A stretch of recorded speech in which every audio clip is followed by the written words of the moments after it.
My kid keeps asking me for help on words over and over and over again. What do I do?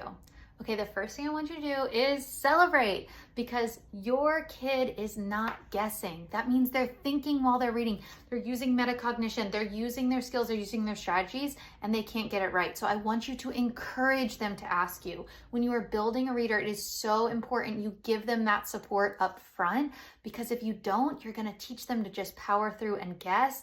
And guessing when you're reading is one of the hardest things to correct as they grow. So what do you do when they do get stuck and they need that help? You're not just going to give them the word because then you're not teaching them. I teach 3 strategies, just 3, that all rely on the word, not the pictures, to get the kids to get there. Okay, so here's an example of a book that you might be reading. Yes, I drew this myself. I hope you like it. And the kid might say, Gus feels a cup. That's what a guesser would do. They're using the first letter. Maybe they're using the picture. They're touching it. He's guessing it's feels. We don't want that. So again, if your kid's asking you for help on this word, I want you to say, congratulations. You are paying attention while you're reading. So now I'm stuck on this word. What do? I have 3 different strategies, like I said. First strategy, you're going to help them spread out those words. You're going to help them just stretch it, each sound. So we've got Gus. Ready?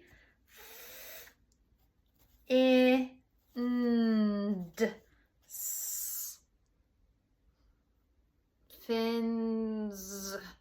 I'm still not getting it. Okay, the next strategy that I'm going to teach them is I'm going to teach them to flip that sound. Okay, so if I'm reading something and it's not quite making sense, I'm going to try using another sound that letter can make. So I know short I says I, but long I says I. So let's try long I here. Ready?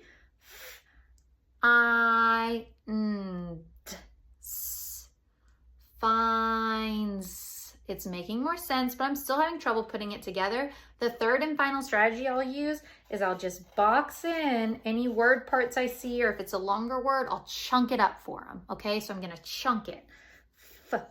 Find. And I'm going to blend just that part. Find. And now I'm going to add my S.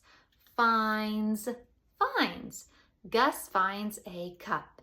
So remember, if your kid is asking for help, congrats.